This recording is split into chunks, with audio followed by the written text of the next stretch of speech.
Get a coach and or mentor.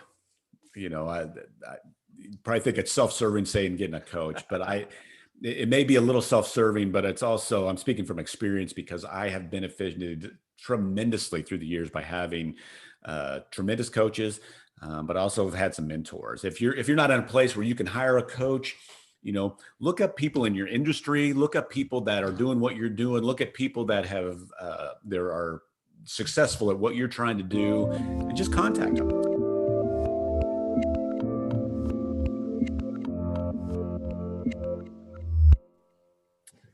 Hey everyone, this is Devin Miller here with another episode of the Inventive Journey. I'm your host, Devin Miller, the serial entrepreneur that's grown several startups into 7- and 8-figure businesses, as well as the CEO of Miller IP Law, where he helps startups and small businesses with their patents and trademarks.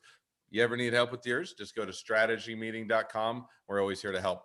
Now, today we have another great guest on the podcast, Kelly Henry. And first of all, it's an easy name. I usually always slaughter names, so I'm glad to see I get a softball today with an easier name that I can pronounce. So thank you again for that, Kelly. But as a quick introduction to Kelly, so he played baseball in high school until he hurt it, or had his arm hurt. Went to a chiropractor to see if it would make it feel better and help to alleviate some of the pain from the injury, but also kind of piqued his interest in that career for a bit later on. So as he went off to college, went and did that for a period of time.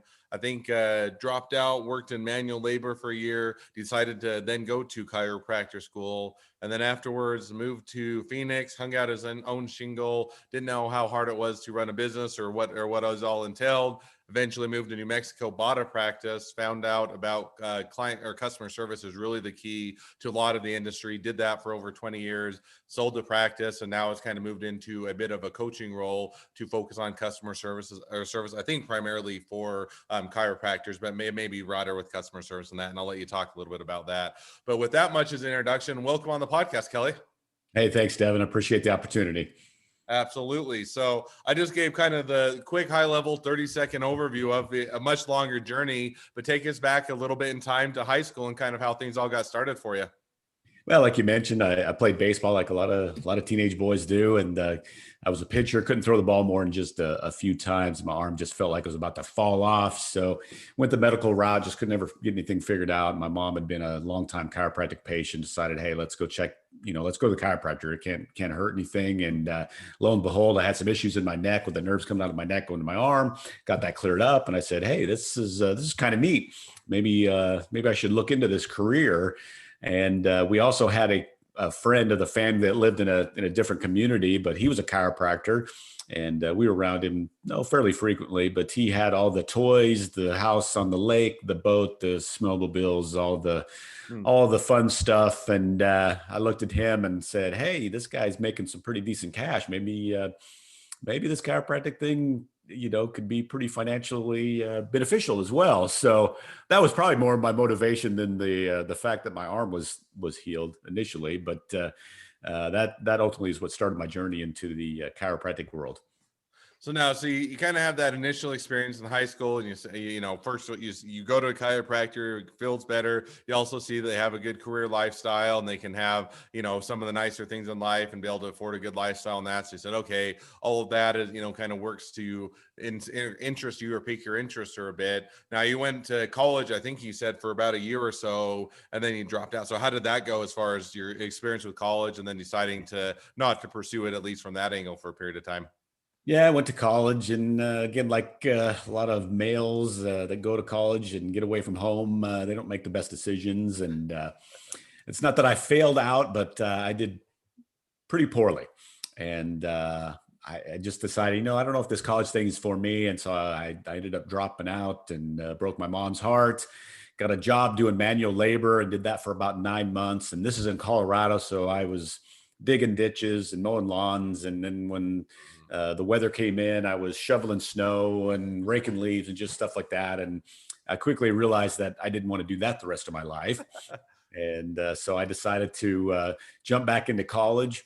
As I did that, though, my dad sat me down and said, hey, listen, I was paying for that first year completely. I'm not doing that anymore. You're going to have some blood in the game in this. And so he said, I'll pay for books, you pay for tuition. And so that also got me real focused. Hey, this is my money, and maybe I should pay more attention and start getting some better grades. And from that point on, I really did. So finished up my college career, my undergrad career, and then moved into graduate school or chiropractic school and got my doctorate No, later on. So one question just to dive into that. So when I get manual labor, I mean, and I was talking with somebody else that they were, different, completely different journey, but they were talking about how they wanted to be an artist. I think they went to NYU or one of the or good art schools. Like I could be slaughtering which school it was. I can't remember. They're talking about, oh, I always thought I'd be or saw myself as kind of being the starving artist, and I would just serve tables for kind of the rest of my life. And then they're like, then I graduated and started serving tables. Like serving tables is hard. It's a lot of lifting and work and working for tips and everything else. And like, and I decided I didn't want to do that anymore. So I went and did something else. And so it's kind of the same thing. Well, I went and did manual labor. And then I said, well, that's not quite what I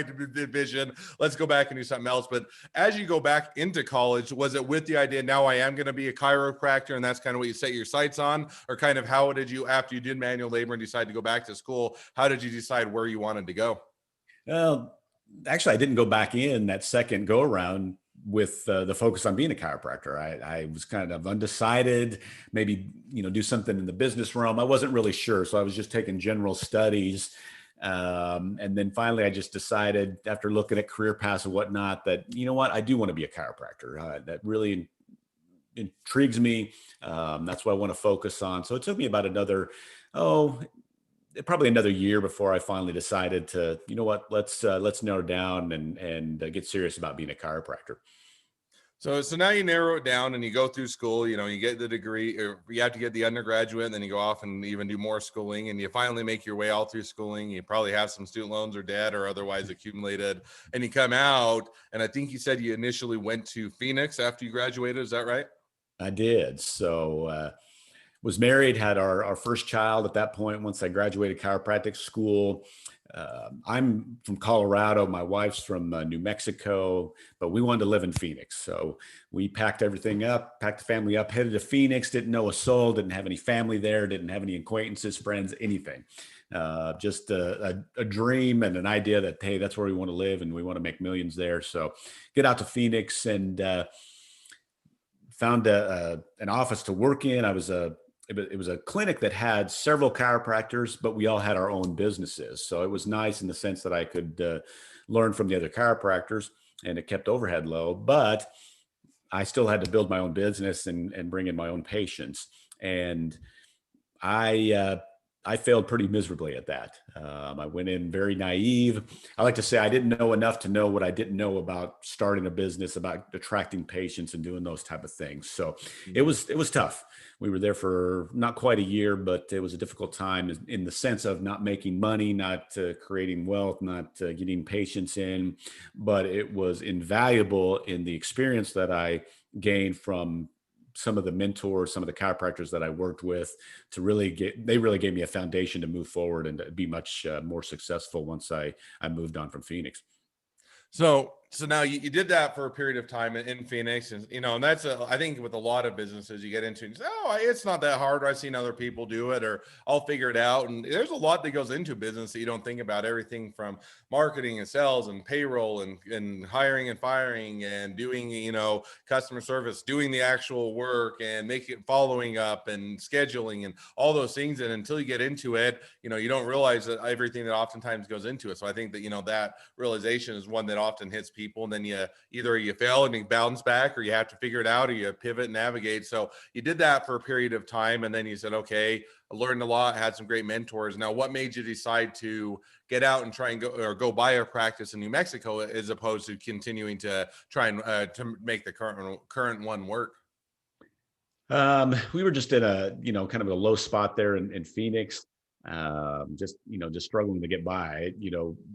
We laugh about it now, but literally we were scraping, a few dollars together on Sunday after church just to go to Taco Bell and order off their dollar menu. Right? At the times it was that bad. So, Mm. um, there was a chiropractor that I'd met and actually had followed for a day as we were transitioning and moving to Phoenix in the New Mexico area. And he just called me out of the blue and said, "Hey, I'm retiring. Would you like to buy me out and move back or move to New Mexico?" And at that point in our lives, we're like, "Yeah, that sounds great." that area is where my wife's family was from, where my wife grew up. There's friends and family in that area. So it Mm. looked very attractive. But I suffering through what I did in Phoenix but learning from that and really getting a foundation from those chiropractic mentors that I had in Phoenix really gave me the ability to move forward and be able to have the confidence in buying that practice and being able to sustain and build it up. Mm. Now, one question, because I haven't, I've come into businesses later on, but I haven't just kind of bought a practice, picked it up, and taken it over. As you did that, was it a different feel to it? Was it, kind of more already established, and so you already had some of the systems in place and was improving on it? Did that make it easier? Kind of, what was a bit of that? Hey, we're going to go do a new start and pick up somebody else's practice. How did that go? Um, I basically just made the decision to just leave things as is. It was an established practice. The chiropractor had been in business for 30 plus years. So he was well known in the community. He did things a certain way. And so I decided, why, why change it? Why try to change something that's not broken? Um, Come to find out that was a mistake. I should have changed things and done things a little differently. And ultimately I did several years down the road that created a way better business for me. But again, I didn't know enough to not to know that and to do that initially. And so I just left things as is. And it ultimately handicapped me from growing that business because the systems in place weren't there, or they weren't effective enough for me to grow and build that practice up. I did have income. I did have patience. I had a decent lifestyle, but also had goals and dreams that I wanted to achieve. And the way I was running things didn't allow me to move forward and grow that practice to the extent I really wanted to, and wanted grow to the extent I wanted to, and knew in my mind that I could. No, and that definitely makes sense. And that's kind of interesting in the sense that, hey, to some degree, why don't, if it's not broke, don't fix it, so to speak. But at the same time, if you get complaints and say, oh, this is how it's been done, and just kind of continue along, the business isn't going to change or evolve or become better. And so that one, it definitely makes sense. Now along that, as you're saying, okay, for a period of time, we're just going to let it kind of continue to go along as it's already been doing for a period of time, and that resonates. When did you kind of make that shift or transition? Because I think you started focusing more on customer service and how to make it a better client experience, and go through that. Kind of what triggered that, and kind of how did you make that realization or start down that road? Well, I did, and that customer service aspect, I jumped into that early on when we moved to the community in New Mexico. The community was a small community, a lot of established businesses, not a lot of competition, and so these businesses, really didn't have to treat you all that well, and you still had to work with them, and that just bugged me. So I just made a decision. You know what? My office, my clinics are going to be different.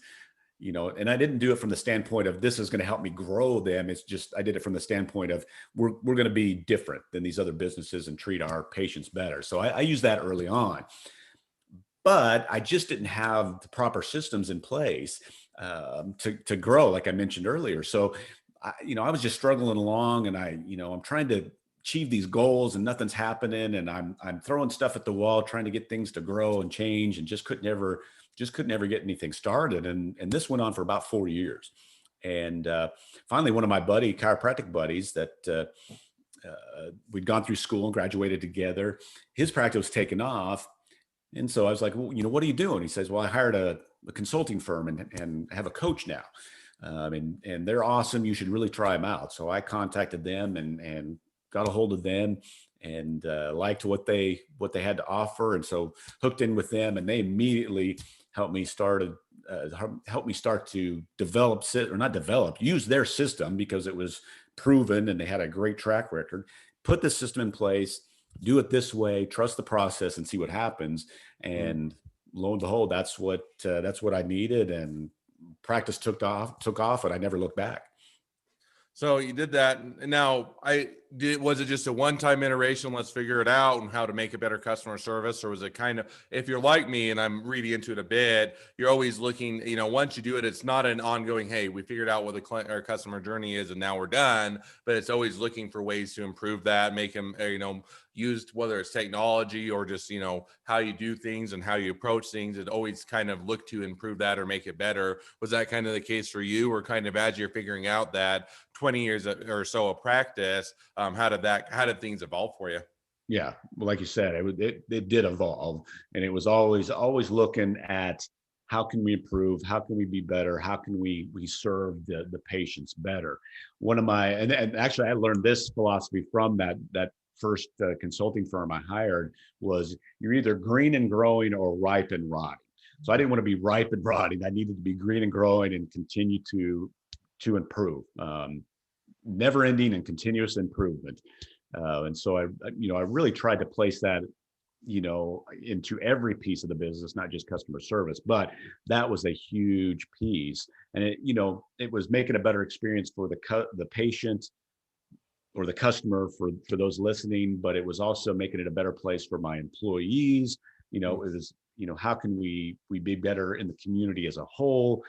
How can we take technology and work things better? How can we, we're changing some of this, how we do things in the office. How can we always keep focus on the patient and make this better for them? So there was, different challenges. And then when I expanded and moved into another clinic, or started another clinic and hiring associate doctors, again, there was always new pieces that we had to work through and evolve through, but always keeping that core concept of, the patients first. Let's focus on them and make sure we're valuing them and making them feel important each and every time we're interacting with them.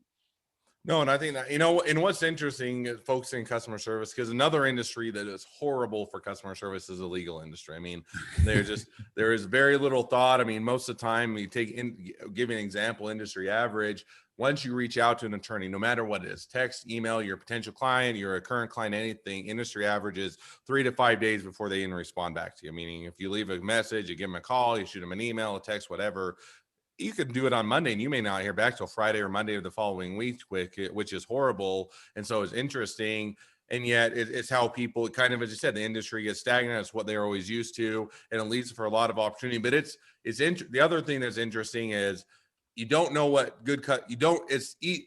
it's hard to make good customer service. In a sense, people know when they have bad customer. They usually, if you have good customer experience, they don't really think about it. I mean, it's a good experience and they like it and they're coming back, but they don't really think, oh, that was great customer service. But if you have bad customer service, boy, do they remember, and it really sticks out. So it's interesting just to make a good customer service. It's so a lot of times it's taken for granted, or people don't think about it until they get the opposite. So now, as you kind of go along your journey and you continue to iterate, figure that out, make it better, do it in different locations and everything else, and you grow the practice, then you come towards, I think it was the end of the 20 years. What made you decide to transition, kind of sell the practice, get out, and kind of go more to the coaching, mentoring route? What was kind of the motivation there?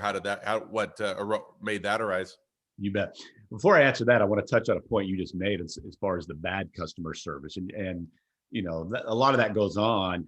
As humans, we tend to focus on the negative. And so that's why it's so important, and me working with my clients, or just customer service in general, for the listeners to keep in mind, the customer's not going to remember the 100 great experiences they had.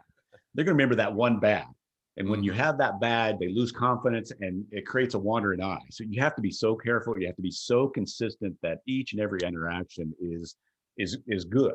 Is above average, and really keep them focused on that great customer service. So I appreciate you bringing that point, because all men, one statement, the one time that they will remember good customer service is if they had a bad customer service from the previous people they work with, and they come to you and they're like, man, you guys do great, this is so much better. Then they'll sometimes remember. Most of the time they'll take it for granted. And that was just kind of one addendum to what I said. So now going to the question of kind of transitioning to or selling the practice, kind of what made you decide to make that decision? Kind of how did you do it, and how is that transition? Absolutely. Well, as I mentioned, I bought out a chiropractor there in New Mexico. Well, about 6-7 years later, I bought out another retiring chiropractor in that same community. Both these chiropractors had been in business for 30 plus years. And unfortunately for them, they'd basically gone past their prime. They didn't have much left as far as patient volume, equipment. Everything they had was old and really not much value. So it was good for me buying them out, because I was really buying them out on pennies of the dollar. But them going into their retirement years, they were not they were really not benefiting from all this years of service that they had provided the community.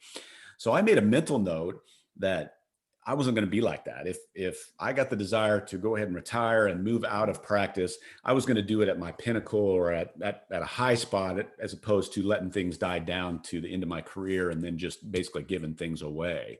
So in 2017, it really felt like, hey, it's time to move on. It's time to transition. You've done phenomenal.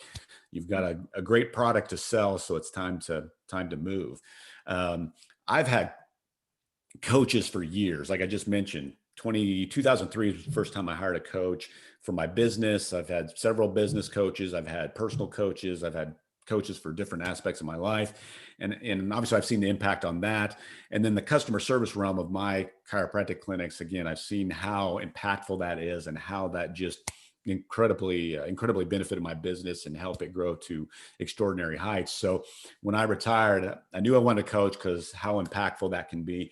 And then I knew the customer service side of things, how impactful that can be on a business. So that's why I meshed the two together and have moved forward with helping not just chiropractors, really any service-based business, really any small business. The principles I teach and coach and work with businesses on help any small business for the most part move forward to grow and expand their business and help them profit much more than they would otherwise. No, and that definitely makes sense. And so now you've transitioned and, kind of moving to that coaching, mentoring, building a business around that. Has that been easier, harder, different than building the chiropractor business? Was it, teaching people how to have good customer service and doing all that? Was it been more of a passion project, or was it, hey, this is even better than chiropractic, or kind of how has that all gone?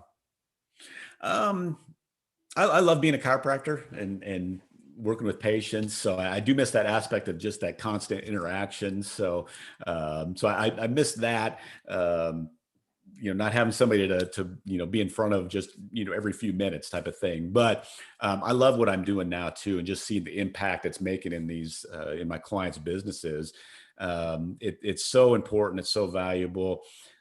I've had multiple doctors, I've had a lot of employees, and particularly associate doctors I worked with. I was considered myself mentor and coaching them because several of them left and then started their own practices and did some things along those lines. So, I always felt like a coach in that aspect. So this transition into coaching and working with clients wasn't a big leap because I always felt like, for several years at the end of my practice, I was coaching and helping chiropractors anyways. Now I'm just moving into chiropractors and other business owners and helping them and coaching them in that regard. So it's the biggest transition is just not being in front of people and moving around all day. It's being stuck in front of a computer or on the phone more often than not. No, definitely makes sense. So, well, that kind of brings us up to where you're at today. So now with that, we'll kind of transition a bit to, I always ask 2 questions at the end of the podcast.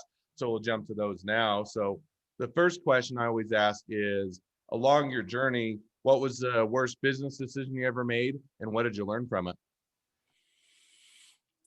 Well, we always, we just discussed the utter failure in Phoenix. So that's one of the biggest. But let me touch on another one. The other one was hiring a wrong associate doctor. I went against my gut. I went against my normal procedure for hiring. I went outside that and didn't. I saw the red flags and ignored that.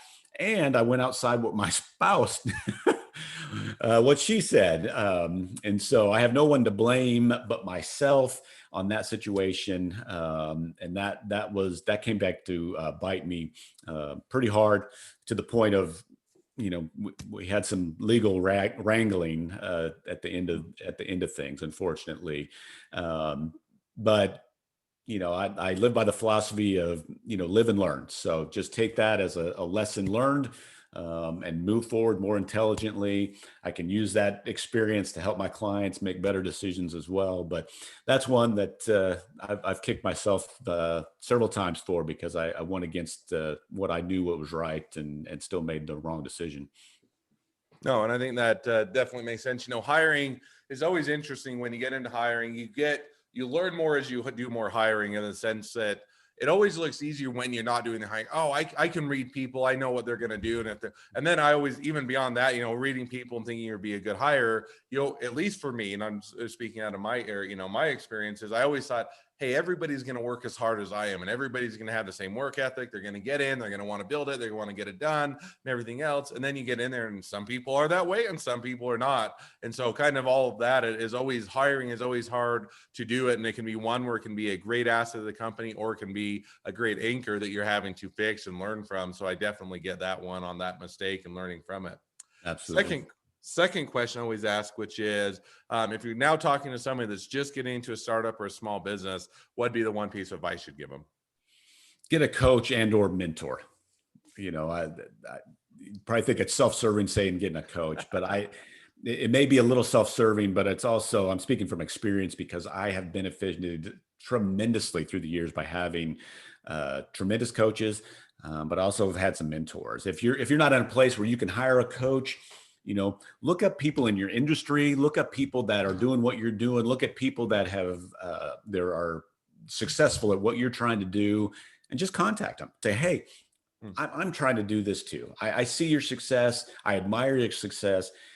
Can you take 15 minutes and just let me pick your brain and just ask a few questions, just to get a little more information on how I can better move forward and be more successful? And more times than not, that person's going to say, you bet. They're going to be honored that you're even contacting them and admire them for their success, and they're going to talk to you and move forward. But having that mentorship, having those coaches, they see things differently. They see things outside of the emotions, outside of being in the middle of it. They see things from experience standpoint. What I tell my clients is, I'm going to help you save a lot of money, save a lot of frustration, and save a lot of time in moving forward with your success. So that's generally what you get with a coach or having a great mentor helping you move forward. No, and I definitely agree. And whether it's a coach, a mentor, someone that you look up to, someone that has experience, taking the time to really learn what they've done, how they've done it, learn from their experience, learn from the things that you can do better. And sometimes, learn from what they wish they'd done better, or what they could have done better, and the things that they always look back and say, I wish I'd done this, or what if this, and that type of thing. I think are all very positive things that can help you to grow your business, make it more successful, and also avoid some of the pitfalls. So, well, as we wrap up the podcast, if people want to find out more, they want to reach out because they want to be a client or a customer of your coaching service, they want to be an investor, they want to be an employee, they want to be your next best friend, any or all of the above, what's the best way to reach out or find out more? Best way, easiest way is just go to my website, drkellyhenry.com, drkellyhenry.com. That's where you can find out about me, my services, my book, all the vital information about me. My book is Define and Deliver Customer Service, Define and Deliver Exceptional Customer Service, excuse me there. You can find that also on Amazon. I call it a success manual of customer service. It's not full of fluff. It's just straightforward ideas, actions, and principles that a business can take, implement, and start improving upon their business, creating growth and profits. And that's what it's all about. So again, drkellyhenry.com. Also on that webpage is a free download, my 5 top actions any business can implement in their business to immediately improve their level of customer service, improve the perception of their customer service. So again, you can find that on my website as well, drkellyhenry.com. Awesome. Well, I definitely encourage everybody to check out your book, check out the website, learn how to do better customer service. Because I think that across basically every industry, it's something that's always needed. If you can do it well, more often than not, it sets you above the competition, because most of the time people don't put the focus or to craft as well as they should have. So thank you again for coming on the podcast. It's been it's been a pleasure. Now, for all of you that are listeners, if you have your own journey to tell and you'd like to be a guest on the podcast, just go to inventiveguest.com, apply to be on the podcast. We're always happy to share your stories. A couple more things as listeners. One, make sure to click subscribe on your podcast player so you know when all of our awesome episodes come out. And 2, leave us a review so new people can find out about the podcast as well. Last but not least, if you ever need help with your patents, trademarks, or anything else with your business, just go to strategymeeting.com, grab some time with us to chat. Thank you again, Kelly. It's been fun. It's been a pleasure, and wish the next leg of your journey even better than the last.